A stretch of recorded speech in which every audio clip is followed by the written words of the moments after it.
UPPLआ रायजो राजानि थाखाय मोजां सरकार जानो हाया। UPPLआ रायजो राजानि थाखाय मोजां हाबा मावनो हाया। बेनिखायनो प्रमद बुंनाय बायदि एबसुनि आन्दलन खालामनाय बायदि NDPनि आन्दलन खालामनाय बायदि एक्सन कमिटिनि जों ज'यै आन्दलन खालामनाय बायदि जेबायदि जों आसा खालामदोंमोन जों बेबायदि एकर्डखौ मोननो हायाखै। दिनैनि एकर्डआ completely kind of perfect accord. बे बिटिसिआ जाहैबाय 6 शेड्युल। खिन्थु दिनै 6 शेड्युलनि जेबो महर गैया नालाय प्रमदनि साननाय हनाया जेबो जाया।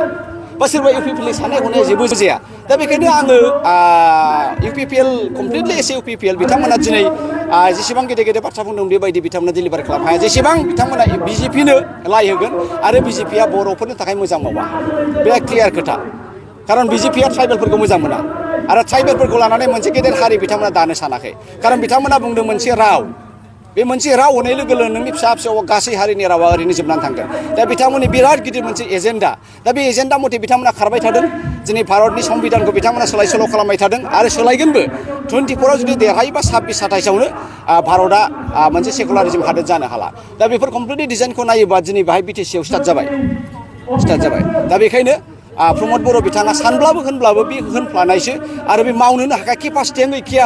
दहाय जयन्ति खातार बिथाङा बुंलांबाय जे साख्रि बाख्रि होनो हानायनि मोनसेबो केपासिटि अर्थात पियनखौ एपइन्टमेन्ट खालामनो हानायबो BTCआव गैया होनब्ला प्रमद बिथाङा मा मावगोन? आयेनानो बेनो जाबायबा दिनै 6 शेड्युलनि जेबो राइटआनो गैलाबा प्रमद बिथाङा मा मावगोन? दा ओंखायनो जोङो प्रमदखौल' दाय होनानै लाब गैला। जों गासै रायजोआ सचेतन जानांगोन, सांग्रां जानांगोन। UPPLनि बिथांमोनाबो सांग्रां जानांगोन। बिथांमोना होनांगोन जों BJPजों थालिया।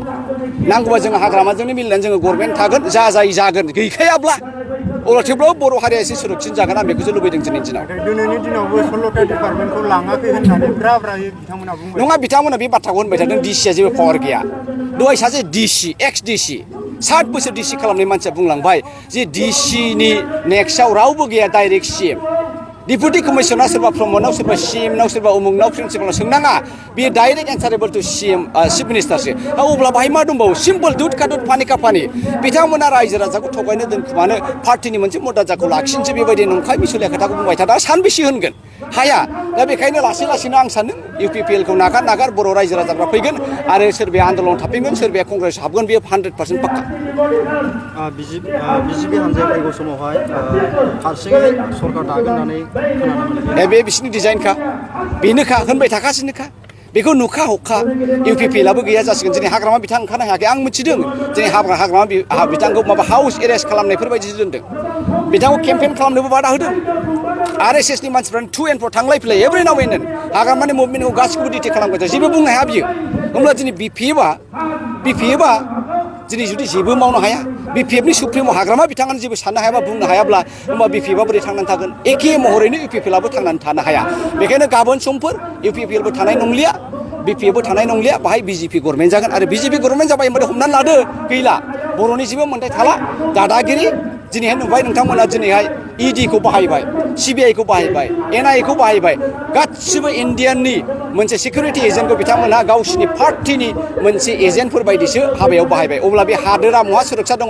एन्टायार नेसनानो दिनै रैखाथि गैयाब्ला बे साधारन बे BTCखौ बिथांमोना फाजागोन नामा? निस्सय फाजानाय नङा। दिनै BJPआ UPPLखौबो BPFखौबो मोनसे जंगलखौनो गानहोनो नाजागासिनो आरो गानहोबायबो। प्रमद बर'आ मानि लागि दामानि, हाग्रामा बिथाङा मानि लागि दामानि, आखिजों सासेखौ आगदाजों सासेखौ बे मोनसे जुंगालावनो गानहोनानै हालेवगासिनो दंखायो BJPआ, BPF आरो UPPL मोननैखौबो। कंग्रेसआ जोंहा बेनो, कंग्रेसआ मालाबाबो बर' हारिनि एगेन्स्ट नङा। कंग्रेसआ मालाबाबो बड'लेण्ड सोरजिनायनि एगेन्स्ट नङा। कंग्रेस जाहैबाय रायजो राजाखौ लानानै। नोंथांमोना दिनै नुबाय राहुल गान्धीया एखे कन्याकुमारि टु काश्मीर मोनसे पादयात्रा खालामदों। बाहाय बे गासिबो रायजो राजाखौनो लोगो लादों। गोरिब दुखिया, लेंग्रा बेंग्रा, बेंगुरा, हायथा बावनासा गासिखौबो लोगो लादों आरो बिथांमोननि गांनाय उखैनायखौ नायदों। अब्ला बिथांमोना बे एसेबां बृहद बर' हारिनि बाथ्राखौ नायनाय नङा नामा? नायगोन। गगै साहाबनि सरकाराव दिनै हाग्रामाया राजा बायदि सासन खालामदोंमोन। 6 शेड्युलनि पावारखौ बिथाङा एन्टेक लाखिनानै गभर्नमेन्ट दादोंमोन आरो सारा नर्थ इस्टआवनो मोनसेल' अट'नमास काउन्सिल, बे जाहैबाय BTCमोन। दिनै जै BJP फैनाय लोगो लोगो खोथोम कमप्लिटलि दिनै हिमन्तआ बेखौ सेनानै लाजोब्बाय आरो बर'आ दिनै पावाराव गैला। BTC गभर्नमेन्ट नङा बियो, BTR गभर्नमेन्ट नङा, बरंसो बियो आसाम गभर्नमेन्टसो। दान्दिसे सिगां आंबो सासे हाइकर्टनि एडभकेटनिफ्रायनो खबर मोन्दों। बेनि केसखौ आपहेल्ड खालामबाय आरो आपहेल्डनि मानिया जाहैबाय माने प्रसेसथायाव थाबाय थासिगोन। जेरै दं ओरैनो थानानै बेनि जाजमेन्टआ सोलिबाय थागोन आरो जेबो इमप्रुभमेन्ट गैया आरो। दा बे मोनसे एक्सुवेलि डिजाइनसो।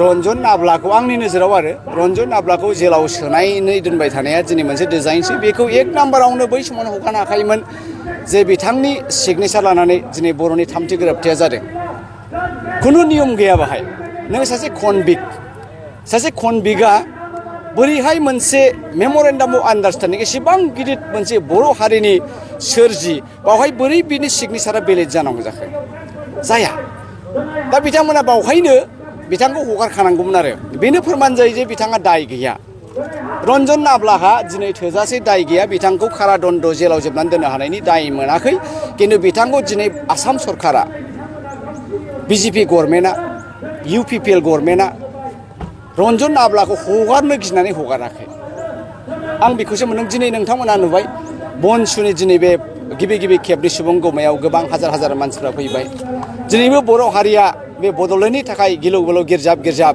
थगायजाबाय दोखो आयौ गोबां रोखोमनि डायलगजों थगायजाबाय थेवब्लाबो बड'लेण्ड होनबानो गोसोआव मानोबा गाबखांनाय फैयो माबा दाबो थाबोबायदां माबा दाबो जायाखैदां होननानै बिथांमोना गिर्जाब फैयो दा बेनो फोरमान जे रन्जन नाब्लाया फैनाय लोगो ओंखारबोनाय लोगो बबे खनानिफ्राय थंब्लाद बबे संगठना जोंबो नोंथांजों दं जोंबो नोंथां दं होननानै बिथांमोना बड'लेण्डखौ बिफिनखागोन बा माबा मोनसे पार्टि दागोन दा बेखौ गिनानै आसाम सरकारा लोहो अर्थात हिमन्त बिश्व शर्मा डाङरिया रन्जन डाङरिया भय करे प्रमद बर' गभर्नमेन्टआ इउपिपिएल गभर्नमेन्टआ रन्जन दैमारिखौ गियो बेखायनो बिथांमोना बोरैबि खालामनो आबहेलनि अबस्थायाव दोनबाय थादों मा जोंनि बर' हारिया सार बेबायदि सासे मानगोनां गिदिर गोलावखौ जमा दोनबाय थायोब्ला जोंहा बर' हारिया जेबो राहा गैया नामा बिथांखौ दिरुननो थाखाय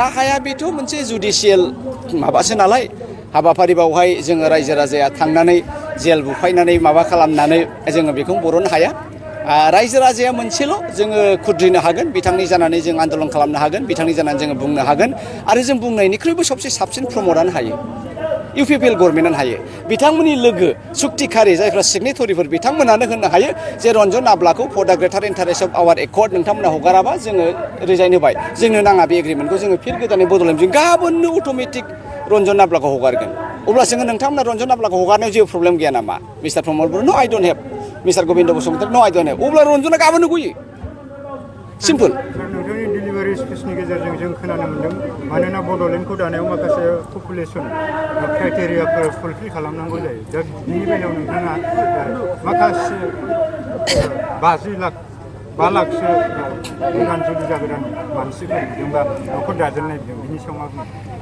गमामायैनो पपुलेसना जोङो मानसिफ्रा बारा सिरियास होआखै दिनैसिमबो बड'लेण्ड नामाकरनाव बड'लेण्ड जाया होननायफ्रा गासिबो जाथियानो होनबाय थादों बेनिखायनो जे बड'लेण्डआव बर' हारिया थोजासे गैया बे सासन खालामनो थाखाय आलादा बिसिनि नामाव रायजो होनो थाखाय बियो एखे गां जेरावबो जाबाय थादों आरो बयनिबो बादायानो बेनो दा बेखौ नायोब्ला जोंनि लाइमोन बर'फ्रा आरो आङो खालि हाबा जागोदान बर' सेंग्रा सिख्लाखौल' बियाखै गासै बर'फ्रानो जायफ्रा फिसा खांबाय थादों बिथांमोनाबो खांनो हागोन साबा जोङो मेक्सिमाम लादे साबा मिनिमाम साबा आरो मेक्सिमाम नङा मेक्सिमामा बाहाय खुनु प्रब्लेम गैया हा हु जोंनावनो जोब बर'नावनो जोब गिलु बालु हाफ्रा ओरैनो थादों गायग्रा गैया आदि गायग्रा गैया दा बेखौ नुयोब्ला सोर बुंदों जे बर'आ रायजो जानो हाया गोदोनि लान्दा खान्दा जेबो गैयैयावनो जोङो गथ' गथायखौ फोरोंजोबबोदों आरो बेबायदिनो बिसि फिसायनि गेजेराव दावराव दावसि गैयामोन जोंनि आइजोफ्राबो फिसाय गारि खाराखैमोन गथ' गथाय गारि खाराखैमोन दिनै मानो फिसा खाङाखै नालाय सासेल' गथ' खांबाय सानैल' गथ' खांबाय इनार्जि एसे इनटेक थाबाय मबाइल बायदिसिना थाबाय बायदिसिना टेम्पारेचार आनजाद फैबाय दा गथ' खाङैनिनो मेन खारनानो दिनै जोंनि समाजाव गुलाय गुजाय ओंखायनो आं लुबैयो